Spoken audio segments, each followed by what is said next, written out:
oh boy. Happy Thursday, everybody. Well,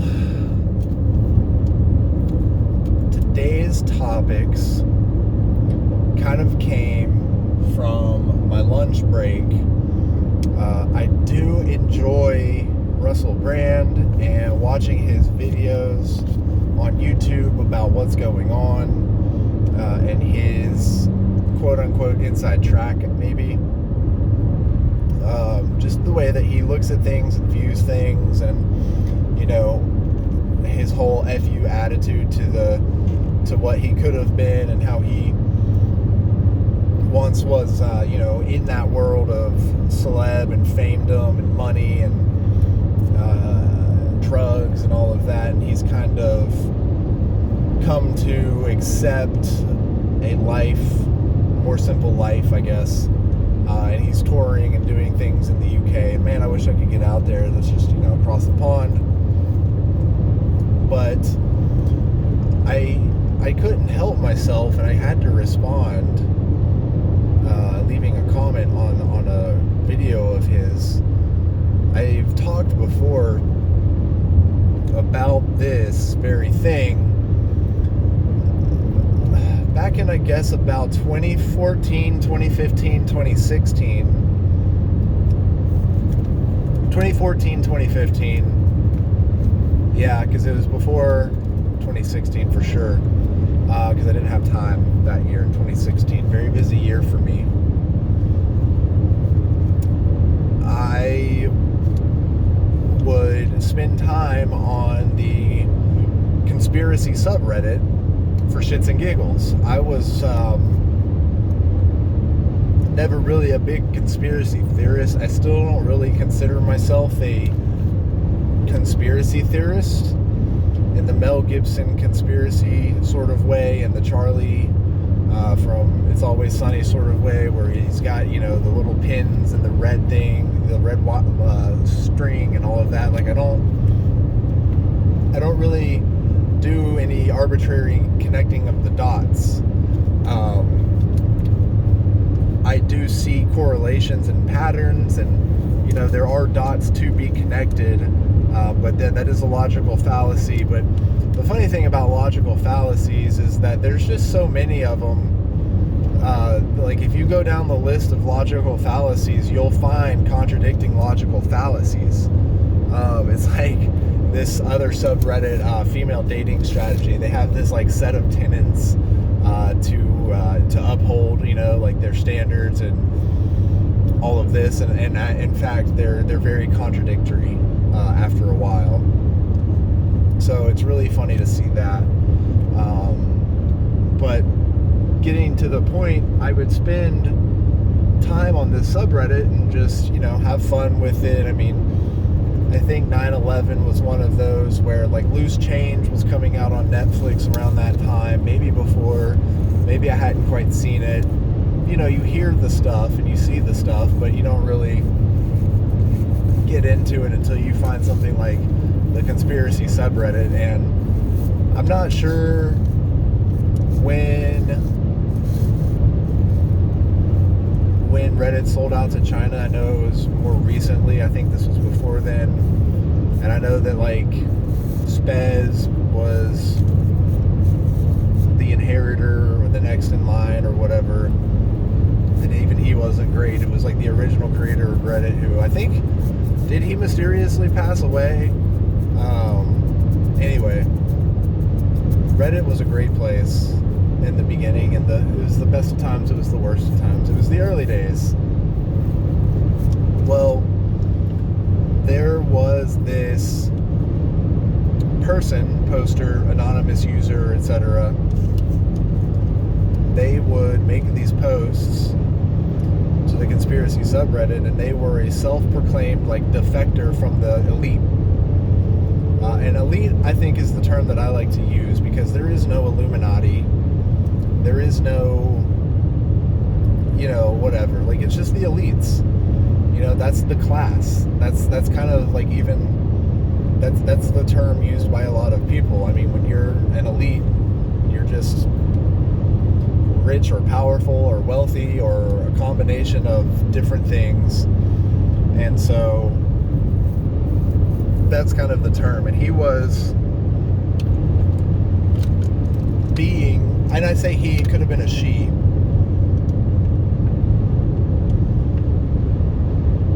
being privy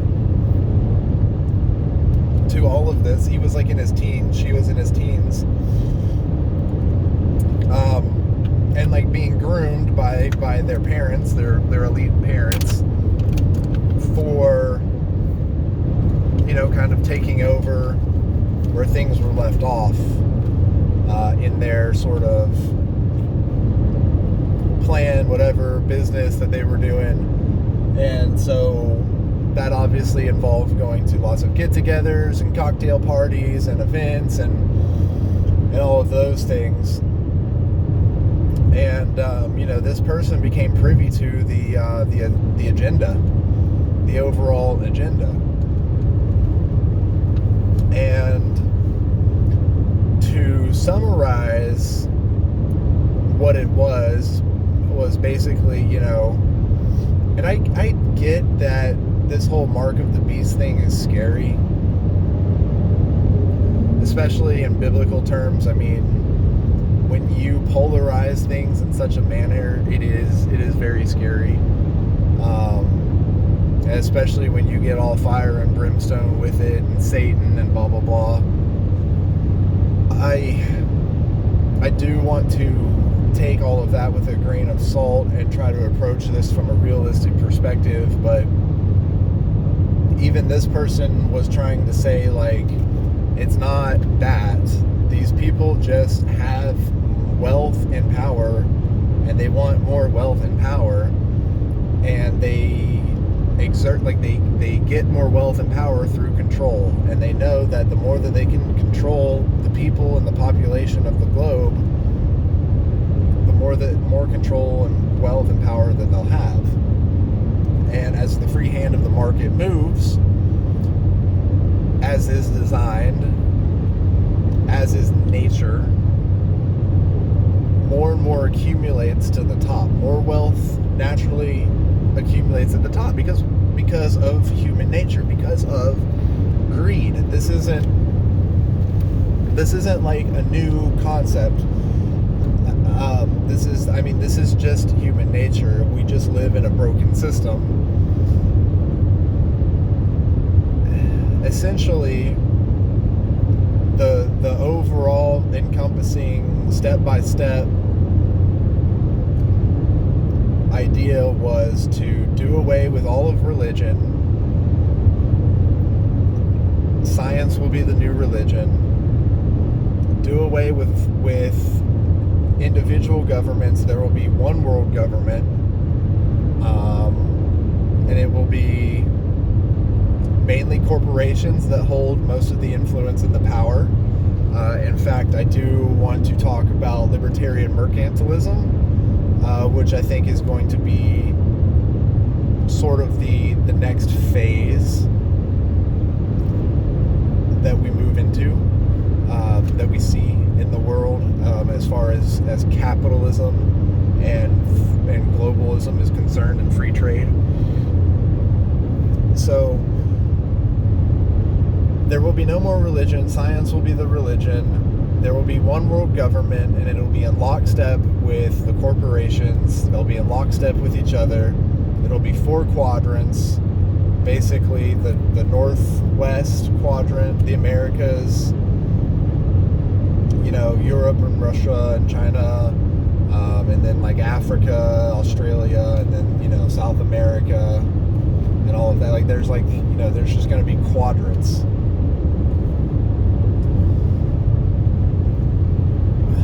It's not a bad idea if we're facing an alien threat to be united as an entire world, but, and I think some of the cause, some of the incentive behind it, you know, like to eliminate hunger and eliminate strife and eliminate war and all of that, and it's like, that does all sound good, but is it possible? I think that, if we do redo the system and rid ourselves of war and try to rid ourselves of poverty, that's going to look something like global socialism. And to kind of go back to my last video and talking about a universal basic income, everybody gets a cell phone, everybody gets a laptop or a computer of sorts, everybody gets a house, a vehicle, means of transportation, I guess depending on where they live, a free subway. I don't know what that's going to look like. People are not going to have a traditional form of income. And I think that's one of the things that cryptocurrency has opened the world to. It's either a good thing or a bad thing. I guess a lot of people didn't understand it at first, and what people don't understand, it's the devil. Well, cryptocurrency might be one of those things where, just like in a video game, you do tasks, quests, things like that, and you earn crypto. Except crypto is going to be the actual currency, and so there might be a lot of menial tasks left in the world to do. Where was it I was listening to recently about,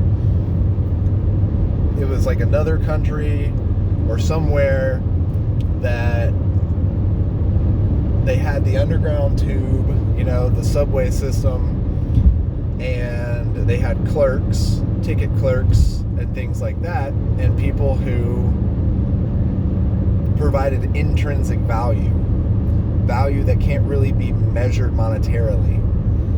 And automation removed the necessity of that position.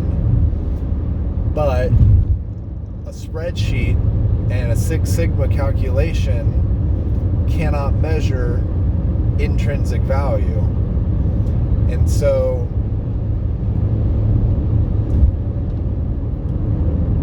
the ability of a ticket clerk to be there when an elderly person falls and there's no one around to help, or you're visiting from another country and you don't understand the language, and they can try to direct you the best they can, or any number of needs that might arise where you need someone in a position who knows the lay of the land. And so it would follow maybe that, kind of like I mentioned in the last video,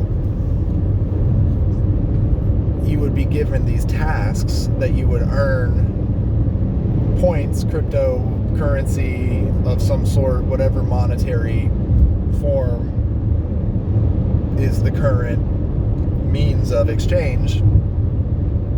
And perhaps you might apply to be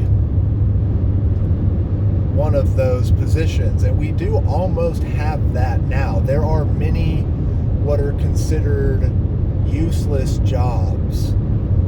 And there's another video about that. I'd like to maybe watch it again and refresh on it. But it's basically like certain kinds of like management positions and things like that. Like salespeople should be able to manage themselves. They shouldn't need a rah-rah, hoorah coach to show PowerPoints and things like that. And a lot of bureaucratic type positions that just tend to